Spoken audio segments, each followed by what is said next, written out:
మీ జీవితాలు నాశనం అవుతాయని సైబర్ మోసాలపై తల్లిదండ్రులకు అవగాహన కల్పించాలని, మంచి భవిష్యత్ కొరకు మంచి మార్గాన్ని ఎంచుకోవాలని హుజరాబాద్ ఏసీపీ శ్రీనివాస్ జీ అన్నారు. విద్యార్థి దశ నుండే కష్టపడి చదువుకొని ఉన్నత స్థాయికి చేరుకోవాలని, ఈ సమయంలోనే మీరు తీసుకునే నిర్ణయం మీ జీవితాలను మలుపు తిప్పుతుందని హుజరాబాద్ ఏసీపీ సిహెచ్ శ్రీనివాస్ జీ అన్నారు. మంగళవారం జమ్మికుంట పట్టణంలోని ఒక ప్రైవేట్ ఫంక్షన్ హాల్లో డ్రగ్స్, సైబర్ నేరాల అవగాహన కార్యక్రమంలో ఆయన మాట్లాడారు. విద్యార్థి దశలోనే ప్రతి ఒక్క యువకుడు మంచి అలవాట్లను అలవర్చుకోవాలని, మీరు వేసే అడుగు మీ జీవితాన్ని మార్పు చేస్తుందని, ఇది గమనించి బంగారు భవిష్యత్తు కొరకు మంచి పునాది నిర్మించుకొని జీవితంలో ముందుకు సాగాలని ఆయన విద్యార్థులకు సూచించారు. డ్రగ్స్ మనిషిని మృగాన్ని చేస్తాయని, మొదట హాయిగానే ఉంటుందని, ఆ తర్వాతే పతనం ప్రారంభమవుతుందని, డ్రగ్స్కు బానిస అయితే మీరు నాశనం కావడమే కాకుండా మీ జీవితాన్ని కూడా నాశనం చేసిన వారవుతారని ఏసీపీ విద్యార్థులకు తెలిపారు. సమాజంలో రోజురోజుకు జరుగుతున్న సైబర్ మోసాలను మీరు చూస్తున్నారు. కేటుగాళ్లకు మహామేధావులే బలైపోతున్నారని, అలాంటిది కేవలం వ్యవసాయం మీద ఆధారపడి జీవించే ఒక రైతు మోసపోవడం పెద్ద సమస్య కాదని ఆయన అన్నారు. మీరంతా కూడా రైతు నేపథ్యం ఉన్న కుటుంబం నుంచి వచ్చిన విద్యార్థులు ఎక్కువగా ఉన్నారని, మీరందరూ కూడా మీ తల్లిదండ్రులకు సైబర్ నేరాల పట్ల జరుగుతున్న మోసాలను వివరించి చెప్పాలని వారికి సూచించారు. ముఖ్యంగా రాష్ట్ర ప్రభుత్వం రైతులకు ఇస్తున్న ఎన్నో సంక్షేమ పథకాలను బ్యాంక్ అకౌంట్ ద్వారా అందజేస్తారని, వారి ఖాతాలో డబ్బు జమ కాగానే కేటుగాళ్లు వలపన్నుతున్నారని, రైతును మోసం చేయడానికి ప్రయత్నం చేస్తారని, వాటికి మీ తల్లిదండ్రులు ఎలాంటి సమాధానం ఇవ్వకుండా మీరు జాగ్రత్తగా చూసుకోవాలని వారికి తెలిపారు. ముఖ్యంగా మనిషి జీవితంలో సెల్ ఫోన్ ఒక భాగం అయిపోయిందని, దానిని మంచిగా వినియోగించుకుంటే నష్టం లేదని, అనవసరమైన యాప్స్ డౌన్లోడ్ చేసుకొని జీవితాలు నాశనం చేసుకోవద్దని, ఇప్పటికే ఎంతోమంది ఆన్లైన్ గేమింగ్ ద్వారా లక్షల రూపాయలు అప్పులు చేసి ప్రాణాలు తీసుకున్న ఘటనలు మనం ప్రతిరోజు చూస్తున్నామని, మీరు కూడా అలాంటి వాటి ఉచ్చులో పడకూడదని వారికి తెలిపారు. మీ నడవడిక మంచిగా ఉంటే మీ కుటుంబం బాగుంటుందని, మీపై నమ్మకం పెట్టుకున్న మీ తల్లిదండ్రులను ఎలా రక్షించుకుంటారో అది మీ మీదనే ఆధారపడి ఉందని ఆయన తెలిపారు.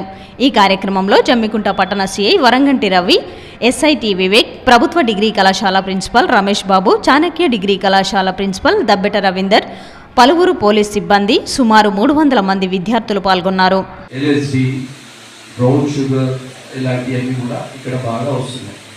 ప్రీవియస్గా ఒక 5 to 10 years బ్యాక్ ఇది very much problem Goa and Mumbai. కానీ ఈ మధ్య కాలంలో మన హైదరాబాద్, మన జమ్మికుంట, మన అన్ని పట్టణాల లోపల, మన కరీంనగర్ అన్ని చోట్ల కూడా ఇది బాగా విస్తృతంగా వాడబడుతుంది. అన్ఫార్చునేట్లీ టార్గెటింగ్ పెడ్లర్స్ అంతా కూడా స్టూడెంట్స్, యంగ్ స్టూడెంట్స్ను, అమ్మాయిలు అనుకోండి, అబ్బాయిలు అనుకోండి, అందరినీ కూడా టార్గెట్ చేస్తూ వాళ్ళకి ఇది అలవాటు చేస్తున్నారు.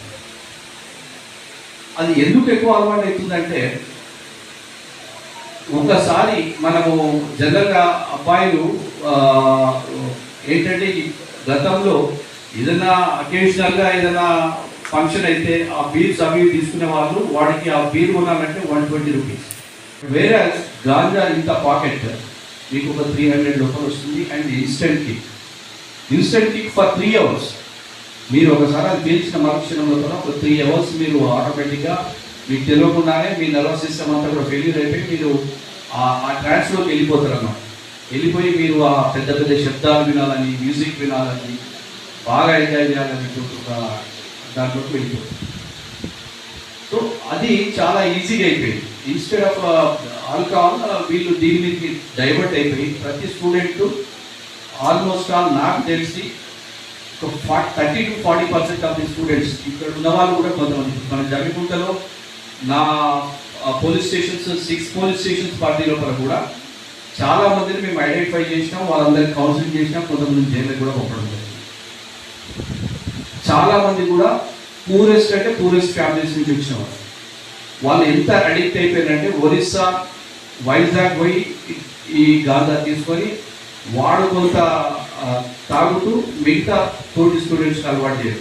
పేపర్స్ ఒకటి చూసి కేసు చూపించి ఆ అమ్మాయి దానికి అడిక్ట్ అయిపోయి నేను సబ్సిక్వెంట్గా she was raped, she was taken to Goa, different areas లోపలికి తీసుకుపోయి ఆమెతో పాటు అతనితో పాటు మన ఫ్రెండ్స్ కూడా అమ్మాయిని చాలా సెక్షువల్ అబ్యూజ్ చేయడం జరిగింది.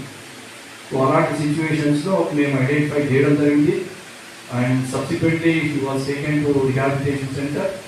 అక్కడ మనం అన్ని రకాలుగా ఆమెకు ఏర్పాట్లు చేసి ఆమె ఎక్స్పోజ్ కాకుండా మేము ఆమె ట్రాక్ చేసి వాళ్ళ పేరెంట్స్ కౌన్సిలింగ్ చేసి నా ఆమె ఎంబీబీఎస్ కంప్లీట్ అయింది. She was accommodated in wonderful hospital అని అనుకుంటాం. అవమానపరిచిన, గాయపరిచిన, బంధించిన, వాళ్ళ ఆత్మగౌరవం దెబ్బతీసేలాగా చేసినా కూడా వాళ్ళకి దాన్ని ర్యాగింగ్ అంటారు. వాళ్ళని ఇబ్బంది పెట్టిన ర్యాగింగ్ అంటారు. ఈ ర్యాగింగ్ లో కూడా స్టెప్స్ ఉంటాయి. ఇప్పుడు ఏ విధంగా ఉన్నది, ఫర్ ఎగ్జాంపుల్ ఒక విద్యార్థి ర్యాగింగ్ చేయాలన్న ఉద్దేశంతో వాళ్ళని కేవలం అవమానపరుస్తారు, ఎక్కిరిస్తారు, కొంచెం తిడుతూ ఉంటారు. వాటికి సంబంధించిన శిక్ష వాళ్ళకి 6 నెలల నుండి 1 సంవత్సరం జైలు శిక్ష పడుతుంది. అది కంప్లీట్ చేస్తే దాంతోపాటు ఒక 600 నుండి 1000 రూపాయలకు ఫైన్ పడుతుంది. అదేవిధంగా ఏమైనా దాడి చేస్తారు. కొంతమంది యువకులు నేను ఎక్కువ లాస్ట్ బెంచ్ వాళ్ళు చిన్న చిన్న విషయాలు నేర్చుకుని వాడు నా మాట ఇంటర్వ్యూ సీనియర్ అని చెప్పేసి వాళ్ళకి చెప్ప మీద కొట్టడము అలాంటి దాడి చేస్తే అది కాస్త 1 ఇయర్ వరకు జైలు శిక్ష పడుతుంది, 2000 జరిమానా పడుతుంది. అది మించిన సుధిమించిన తర్వాత అక్రమ నిర్బంధం, క్లాస్ రూమ్ లో గొల్ల పెట్టి వేయడం, క్లాస్ రూమ్ లో తాళాలు తీసుకొని మీకు అందరూ కలిసి నైట్ ఎక్కువ హాస్టల్లో జరుగుతుంది. హాస్టల్లో ఏమైనా ఈ విధంగా చేస్తే వాళ్ళకి చెప్పండి, వాళ్ళకి 5000 జరిమానా, అదేవిధంగా 2 సంవత్సరాలు జైలు శిక్ష పడుతుంది. ఇది కాకుండా ఇక లాస్ట్ తీవ్రమైన గాయాలు జరుగుతుంది. అంటే బాగా గట్టి కొట్టేస్తారు. ఆ సీరియస్ లో జూనియర్స్ కూడా మనం సినిమాలో చూస్తాం కదా, దాన్ని ప్రతిఘటన చేస్తే మళ్ళీ మన గ్యాంగ్ అంతా ఉంది కదా అని చెప్పి ఎక్కువ తీస్తే ప్రతిఘటన చేసి బాగా తీవ్రమైన గాయాలు మాత్రం 5 సంవత్సరాల జైలు శిక్ష, 10,000 జరిమానా ఉంటుంది. ఇది కాకుండా చాలా మంది చాలా సెన్సిటివ్ అమ్మాయిలు కానీ అబ్బాయిలు కానీ ఉంటారు. ప్రతిరోజు కాలేజీకి వెళ్ళే కానీ వాళ్ళని అవమానపరిచేసి లేచి కాలేజీ పోవడానికి నాకు నరకం అనిపించే లెవెల్లో ఉంటే వాళ్ళు ఇంటి కనుక ఏమన్నా సూసైడ్ చేసుకుంటే మాత్రం అది మీకు 10 years పనిష్మెంట్ ఉంటుంది. అదేవిధంగా 50,000 ఫైన్ పడుతుంది.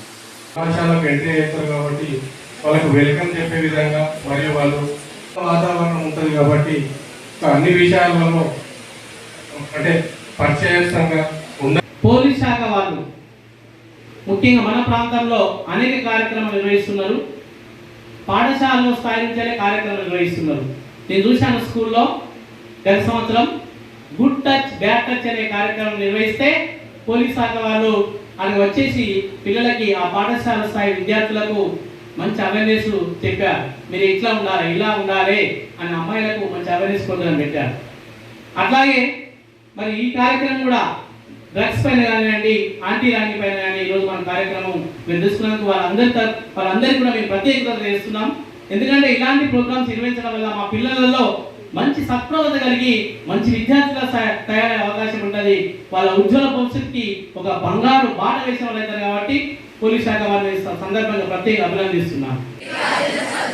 విద్యార్థులమైన మేము అందరం చాలా అవేర్నెస్ తో ఎలాంటి మాదక ద్రవ్యాలకు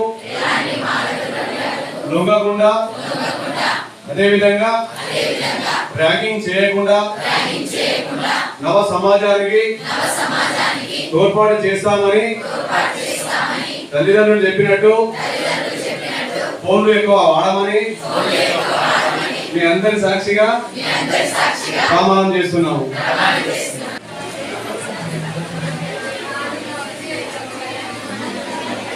సార్